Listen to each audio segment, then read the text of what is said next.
have opened up for Aretha Franklin, Earth, Wind and Fire, Howie Mandel, amongst so many other greats. How did you develop your silky smooth sound? Just like an athlete, singing on a regular basis, realizing that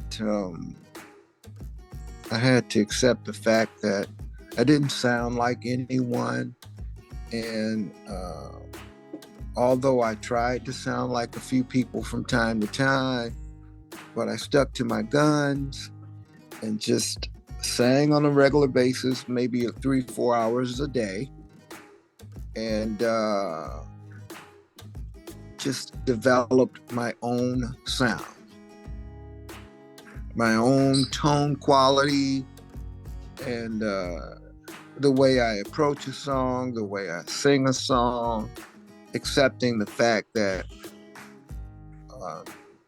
it was my approach to music, and getting comfortable in my own skin and realizing that the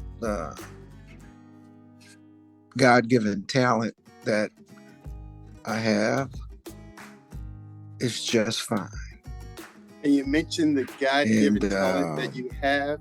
You grew up singing. You grew up singing in the church. You had to make a transition at some point to singing secular music. How was that transition going from singing in the church to singing secular music? Very good.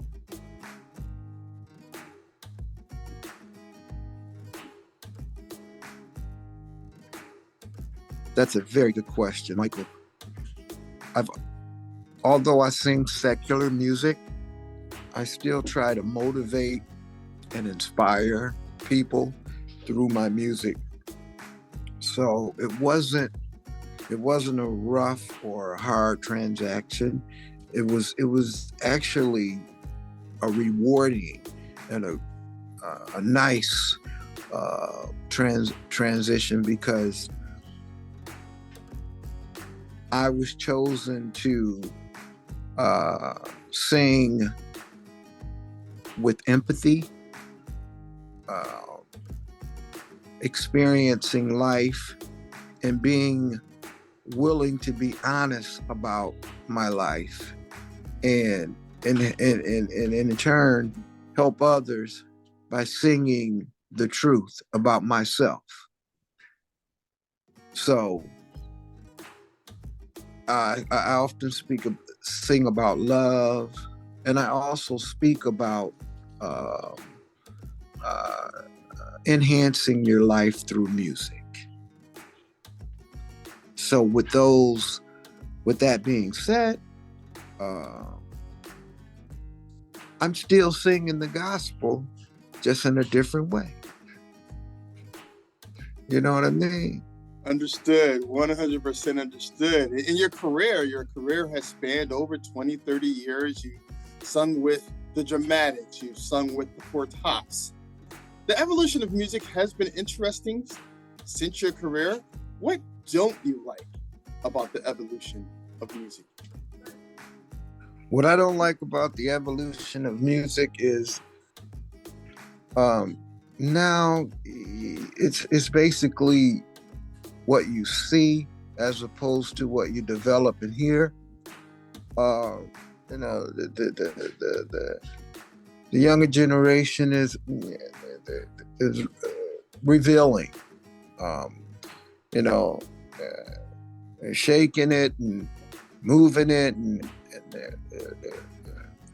although they're expressing themselves in the best way they know how, but the higher ups are allowing for the younger generation to sort of shame themselves, and the younger generation can't express themselves without the vulgar language and the sort of the stripper mentality. And I don't like that. Now, conversely, there is always a light at the tunnel. So tell us, what do you like? What do you enjoy about the evolution of music? What I like and what I enjoy about the evolution is you're able to own your own music. You're able to network throughout the industry with or without the higher ups because of the evolution and because of what we've learned from the other acts. We can own our own music. We can own our own. We can promote our own music. We can promote our own shows. We can communicate all over the world with the evolution of music as it is today. Now, granted, we have to be smart enough to know that when you own your own music, develop your own style and develop your own audience and just stand firm on what you believe in. And that's what the evolution of music has allowed for artists to do today.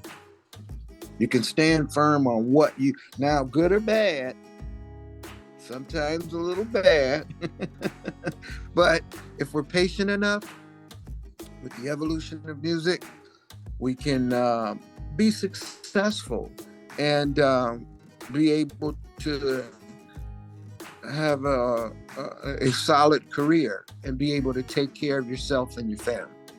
You mentioned a couple of key That's words. Thank you so much for that. You mentioned a couple of key words. You mentioned smart. You mentioned successful career.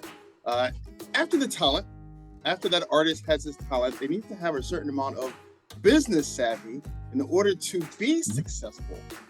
So what have you learned about the business side of music that has helped make you successful for the 20 or 30 plus years you've been in the game?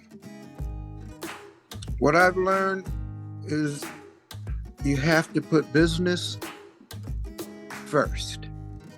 Meaning, if you're doing a concert or record deal or a festival or wedding or some type of party, get a contract, paperwork.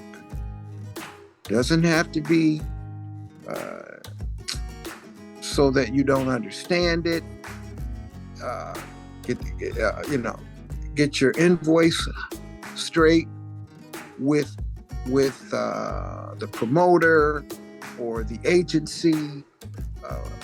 Then get your contractual agreement with your musicians and stand firm on that.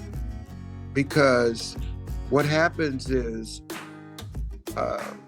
if you don't have an understanding business-wise, you can't enjoy the music. So it's important to have the business straight. If you're paying this to the musicians, and also be aware of taxes, the IRS, be aware of the business side of the business, because everybody's trying to hire an accountant or trying to hire a manager or an agent.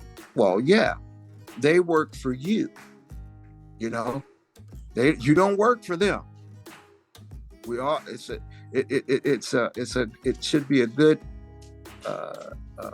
partnership, and get an understanding and realize that this is not a friendship. This is a business, isn't it? And it's nothing personal. That's important. Yeah, some definitely key nuggets there. You got to make sure that you pay your taxes, you pay attention to the IRS, because Big Brother is always watching. And Big Brother will come for you if you don't come and give to him.